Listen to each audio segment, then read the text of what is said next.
ذریعہ جیز کیش بھیجنے کی سہولت بھی موجود ہے۔ اور میرا نبی کہہ رہا ہے کاش میرے ماں باپ زندہ ہوتے، اور نہیں تو میری ماں زندہ ہوتی تو تم دیکھتے میں کیا کرتا۔ میں عشاء کی نماز کے مصلی پہ ہوتا اور میں سورۃ فاتحہ پڑھ رہا ہوتا، اور ادھر سے میرے گھر سے میری ماں مجھے کہتی محمد، تو میں ماں کے لیے نماز توڑ دیتا۔ سبحان ہاں، میں ماں کے لیے نماز توڑ دیتا۔ اور میرے نبی سے پوچھا گیا یا رسول اللہ قیامت کب آئے گی؟ یہ بچیاں غور سے سنیں، سارے سنو پر یہ خاص طور سے سنیں۔ آپ نے کہا اللہ کو پتہ ہے، کہ یا رسول اللہ کوئی نشانی بتا دیں۔ تو آپ نے کہا جب بیٹیاں بھی ماؤں کو ذلیل کریں گی تو قیامت آئے گی۔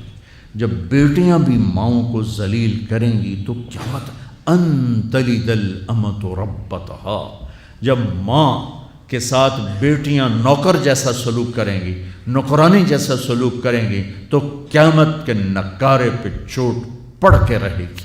یہ نہیں کہا جب کفر پھیل جائے گا اور جب اسلام مٹ جائے گا، حالانکہ قیامت اس وقت آئے گی جب دنیا میں ایک مسلمان باقی نہیں رہے گا۔ یہ واقعہ کی سنگینی کو بتانے کے لیے فرمایا جب ماؤں کو ذلیل کیا جائے گا قیامت آ جائے گی۔ میرے نبی نے فرمایا عمر تیرے دور میں ایک شخص آئے گا اویس، اس کا قبیلہ ہوگا مراد، آگے سب کاسٹ ہوگی قرن، اویس بن عامر۔ اسے دعا کروانا، وہ کالے رنگ کا ہوگا، چھوٹے قد کا ہوگا، اور اس سے دعا کروانا، دعا تو بھی کروانا، علی تو بھی کروانا، علی اور عمر اویس ان کے لیے دعا کریں۔ انہوں نے پوچھا کیوں؟ کہ اس نے ماں کی خدمت کر کے اللہ کو اتنا راضی کر دیا ہے، جب وہ ہاتھ اٹھاتا اللہ خالی نہیں لوٹاتا۔ اللہ کی قسم عمر و علی کو اویس کی دعا کی ضرورت نہیں تھی، امت کو پیغام دینا تھا کہ مائیں ذلیل ہو رہی ہیں آج، اور باپ جوان اولاد سے چھپتے پھر رہے ہیں۔ تو میرے رب، میرے نبی نے یہ آگے پیغام دینا تھا کہ نبی ہو کر، رسول ہو کر کہہ رہے ہیں کاش ماں ہوتی تو میں اس کے لیے نماز توڑ دیتا۔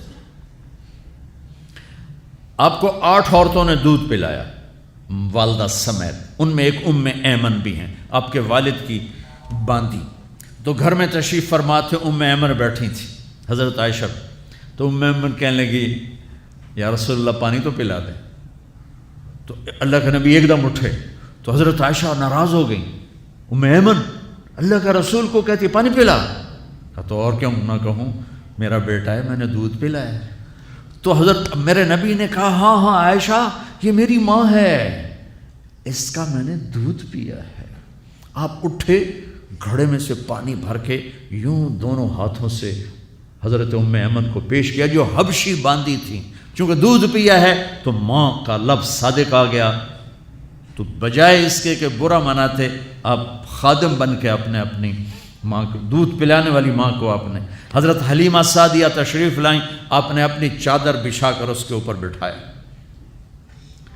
حضرت عمر کا دور خلافت آیا، وہ ہر سال حج کرتے تھے، اور بھائی کوئی اویس ہے، وہ ملتا ہی کوئی نہیں تھا۔ 3-4 سال گزر گئے تو کہنے لگے سارے حج اکٹھے ہو جاؤ بھائی، سارے حج اکٹھے ہو گئے۔ آپ نے کہا سب کھڑے ہو جاؤ، سارے کھڑے ہو گئے۔ پھر آپ نے کہا یمن والے کھڑے رہو باقی بیٹھ جاؤ، تو چند ہزار کھڑے رہے باقی بیٹھ گئے۔ پھر آپ نے کہا مراد والے کھڑے رہو باقی بیٹھ جاؤ، تو 15-20 آدمی اس میں سے نکلے۔ پھر آپ نے کہا مراد کی جو آگے سب کاسٹ ہے قرن والے کھڑے رہو باقی بیٹھ جاؤ، تو صرف ایک آدمی بچا۔ تو آپ نے اس سے پوچھا تم قرنی ہو؟ کہ جی۔ اویس کو جانتے ہو؟ کہ جی میرے بھائی کا بیٹا ہے۔ وہ تو تھوڑا سا ایسی ہے دیوانہ سا، آپ کیوں پوچھ رہے ہیں؟ تو حضرت عمر رونے لگے، کہا وہ نہیں تو دیوانہ ہے، کدھر ہے؟ کہا جی عرفات گیا ہے اونٹ چرانے۔ تو حضرت عمر نے علی کو ساتھ لیا اور دوڑ لگا دی عرفات کی۔ وہاں گئے تو حضرت اویس ایک جھاڑی کے نیچے نماز پڑھ رہے تھے، یہ دونوں حضرات آ کے بیٹھ گئے۔ انہوں نے محسوس کیا 2 بندے آ گئے، نماز مختصر کر دی۔ حضرت عمر نے پوچھا کون ہو میرے بھائی؟ کہا جی مزدور ہوں۔ تمہارا نام کیا ہے؟ کہا جی اللہ کا بندہ۔ کہا ارے بھائی وہ تو سبھی اللہ کے بندے ہیں، تیری ماں نے تیرا نام کیا رکھا ہے؟ کہا تم کیوں پوچھ رہے ہو؟ انہیں تو پتہ ہی نہیں تھا کہ عمر ولی۔ کیوں بھائی تسی کون ہو انٹرویو کرنے والے؟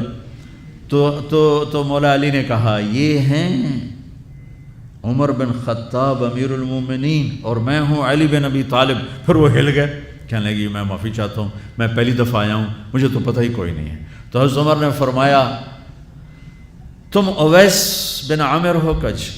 کہ اچھا ہاتھ اٹھاؤ ہمارے لیے دعا کرو. وہ کہنے لگے آپ کیا کہہ رہے ہیں, یہ آپ کیا کہہ رہے ہیں, میں آپ کے لیے دعا کروں گا, میری کیا اوقات ہے. کہا ہاں ہمیں ہمارے نبی نے فرمایا تھا. عمر,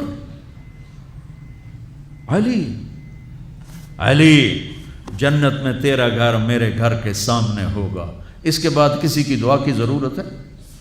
عمر, میں نے جنت میں محل دیکھا, میں نے پوچھا کس کا ہے, مجھے کہا گیا قریشی کا ہے, میں سمجھا میرا ہے, جانے لگا تو کہا گیا عمر بن خطاب کا ہے, ان کو اویس کی دعا کی ضرورت ہے؟ میدان عرفات میں 1.25 لاکھ صحابہ کے ساتھ آپ اونٹ پہ تشریف فرما ہیں, اونٹنی پر, تو آپ نے فرمایا اس وقت میرا اللہ میرے صحابہ پہ فخر کر رہا ہے اور عمر پہ خاص طور پہ فخر فرما رہا ہے. ہمیں پیغام دینا تھا, آنے والے زمانوں میں یہ ہونا تھا. سبحان اللہ. امام ابو حنیفہ کا نام تو سب کو معلوم ہے نا. ایک اور عالم بتاتا ہوں, عبد الرحمن بن ابی لیلہ. ان میں علمی کھٹ بڑھ تھی بہت زیادہ, آپس میں بنتی نہیں تھی. تو ابو حنیفہ جیسی ہستی جن کے کروڑوں فالوور آج ہیں, ان کی ماں کہتی نعمان یہ مسئلہ ہے, جا کے عبد الرحمن سے پوچھ کے آ. زندگی میں ایک دفعہ نہیں کہا ماں جی میں اس کو وڈا عالم ہے میرے کو پوچھ لو. کہا اچھا ماں جی. اپنی چادر اٹھاتے اور پہنچ جاتے, دروازے پہ دستک دے کے بھائی مجھے میری اماں نے بھیجا ہے, آپ اس پہ فتویٰ. حالانکہ ان کی اپنی رائے اس کے خلاف ہوتی تھی, لیکن ماں کے احترام میں جا کر ان سے مسئلہ پوچھتے جن سے روزانہ مناظرہ ہوتا تھا, روزانہ کھٹ پٹ ہوتی تھی علمی. ماں نے کہہ دیا, جا کر ان سے پوچھ کے آتے تھے. اپنی اتنی بڑی علمی قدر و منزلت کو ایک طرف رکھ دیتے تھے, نہیں میری ماں نے مجھے کہا ہے. تو آپ سب نوجوان ہو, ماں باپ زندہ ہیں تو ان کی دعا لو, آہ نہ لو, دعا لو. مجھے یاد آیا میرے والد رحمۃ اللہ علیہ کا ایک دفعہ مجھے خط آیا کہ جب پیسے ختم ہوتے ہیں اسی وقت ہی تمہارا خط آتا ہے کہ پیسے بھیج دو, کبھی آگے پیچھے بھی بتا دیا کرو زندہ ہیں کہ مردہ ہیں. تو تعلق ہی نہیں تھا, صرف پیسے تک تھا, ابھی پیسے گھال دو پیسے. اب تو خط کی ضرورت نہیں ہے, فون پہ ہو جاتا ہے. اس وقت یہ خط ہوتے تھے. تو میرے والد نے گلے کا خط لکھا, مجھے افسوس ہونا چاہیے تھا, میرے اوپر جوں بھی نہیں رہی. ہم نے والدین کی عظمت کو پڑھا ہی نہیں ہے, وہ تو در مصطفیٰ سے یہ چیز ملتی ہے, محمد مصطفیٰ کے در سے یہ سبق ہمیں مل رہا ہے. رقم بھیجنے کے لیے وزٹ کریں ہماری ویب سائٹ یا براہ راست بینک اکاؤنٹ میں ٹرانسفر کریں. بذریعہ جاز کیش بھیجنے کی سہولت بھی موجود ہے.